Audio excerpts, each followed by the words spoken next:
নমস্কার, মলি কিচেনে আপনাদের সবাইকে স্বাগত জানাচ্ছি।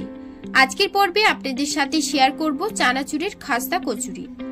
বাড়িতে থাকা এই ছোট্ট ছোট্ট টিপস ফলো করলে দোকানের থেকেও অনেক বেশি স্বাদের কচুরিগুলো অনায়াসেই বানানো যাবে। মাত্র 1 কাপ আটা দিয়ে বাড়ির সবার জন্য এই মিনি কচুরিগুলো বানিয়ে ফেলতে পারবেন খুব সহজেই, আর সেটা হবে একদম মুচমুচে খাস্তা। আজকের পর্বে রেসিপি ভালো লেগে থাকলে লাইক ও শেয়ার করে রাখবেন, আর রেসিপি ভালো লাগলে চ্যানেলটিকে সাবস্ক্রাইব করে রাখার অনুরোধ রইল। প্রথমে কচুরির পুরের জন্য এখানে একটা মশলা বানিয়ে নেব। তার জন্য নিয়েছি শুকনো লঙ্কা, গোটা ধনে, মৌরি, গোলমরিচ আর গোটা জিরে, আর নিয়েছি গোটা গরম মশলা। শুকনো কড়াইতে দিয়ে মশলাটাকে ভেজে নেব। আমি এখানে মশলার পরিমাণগুলো ডেসক্রিপশনে দিয়ে দেবো, আপনারা ওখান থেকে চেক করে নিতে পারেন।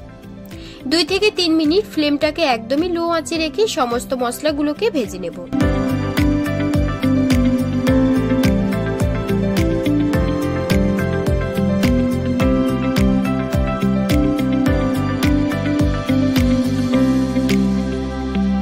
তো 2 থেকে 3 মিনিট পর মশলার কালারটা যখন চেঞ্জ হয়ে যাবে আর একটা সুন্দর ভাজা স্মেল বের হয়ে যাবে, তখন আমি মশলাগুলোকে তুলে একটা মিক্সারে দিয়ে দেব।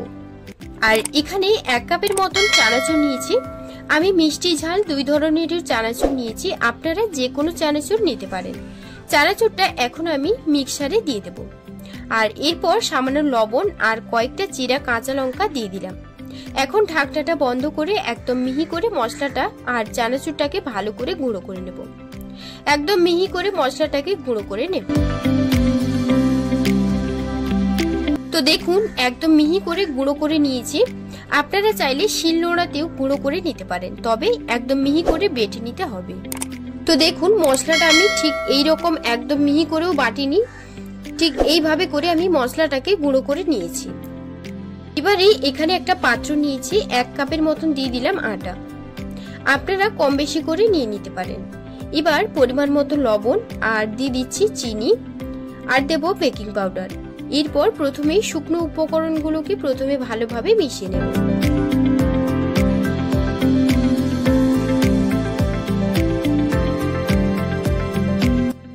এবার 2 থেকে 3 চামচের মতন দিয়ে দেব সাদা তেল, মানে রিফাইন অয়েল। তেল দেওয়ার পর ভালোভাবে মিশিয়ে নেব।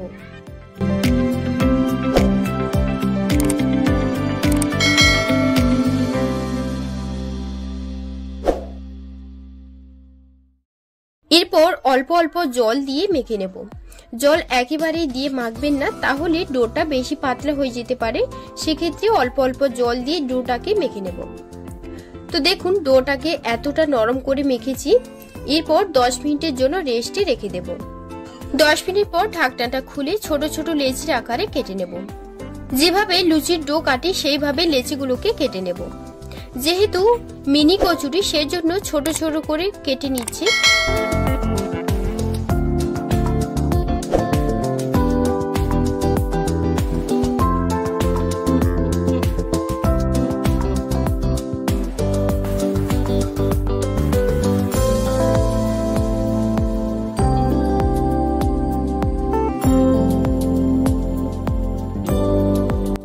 সব লেচিগুলো কাটা হয়ে গেলে একটা লেচি নিয়ে 4-5টা সমান করে গোল করে নেব।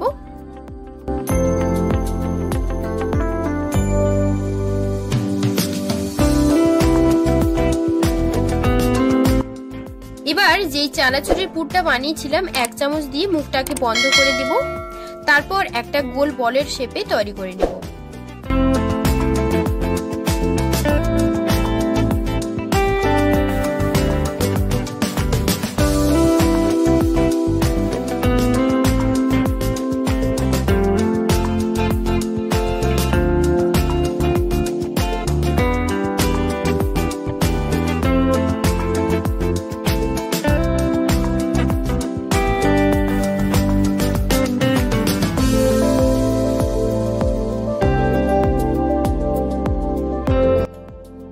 একটা কচুরি কিন্তু তৈরি করে নিয়েছি।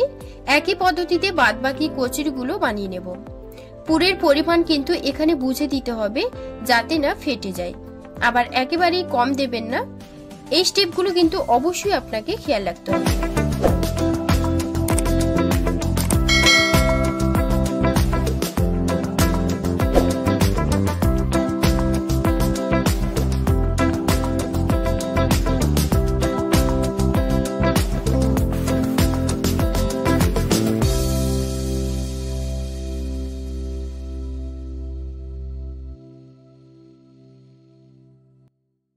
তো বাদবাকি সব কচুরিগুলো একেবারে রেডি করে নিয়েছি। এখন কচুরিগুলো ভাজার জন্য বেশ কিছুটা তেল কড়াইতে দিয়ে দেব। ফ্লেমটাকে একদমই লোতে রেখে কচুরিগুলোকে তেলের মধ্যে দিয়ে দিতে হবে। এখানে একটা ছোট্ট টিপস, কচুরিগুলো যতক্ষণ পর্যন্ত ভাজা না হচ্ছে ততক্ষণ পর্যন্ত আপনাকে একদম লোতে রেখে রান্নাটা করতে হবে, তাহলে দেখবেন কচুরিগুলো একদম খাস্তা আর মুচমুচে হবে। তেলে দেওয়ার পর দেখতেই পাচ্ছেন ফ্লেমটাকে কতটা লোতে রেখেছি। ওপর দিয়ে একটু তেল দিয়ে দেব, যাতে নিচের অংশগুলোর সাথে সাথে ওপরের অংশটাও ভাজা হয়ে যায়।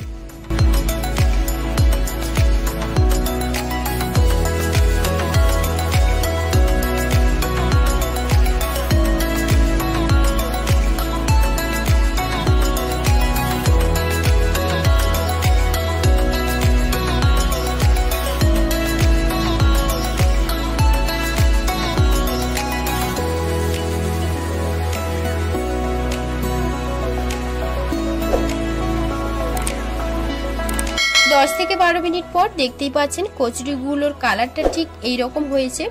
তখন আমি কচুরিগুলোকে একে একে একটা ঝাড়ার সাহায্যে তুলে নেব। তো দেখতেই পাচ্ছেন কচুরিগুলো কতটা খাস্তা হয়েছে। একটা ভেঙে দেখিয়ে দিচ্ছি, দেখুন ভেতরের অংশটা কতটা সুন্দর হয়েছে, একদম দোকানের মতনই হয়েছে। এই কচুরিগুলো বেশ অনেক দিন ধরে রেখে কিন্তু খাওয়া যেতে পারে, বিশেষ করে চায়ের সাথে ভীষণ সুন্দর লাগে খেতে। একবার হলেও বাড়িতে বানিয়ে দেখতে পারেন। আজকের রেসিপি ভালো লাগলে লাইক ও শেয়ার করে রাখবেন, আর রেসিপি ভালো লাগলে চ্যানেলটিকে সাবস্ক্রাইব করে রাখার অনুরোধ রইল। আর আমার রেসিপিগুলো কে কোথা থেকে দেখছেন সেটাও কিন্তু কমেন্টে জানাবেন। ভিডিওটা শেষ পর্যন্ত দেখার জন্য আপনাকে অসংখ্য ধন্যবাদ। আজকের মতো ভিডিওটা এই পর্যন্ত। আপনারা সবাই ভালো থাকবেন, সুস্থ থাকবেন।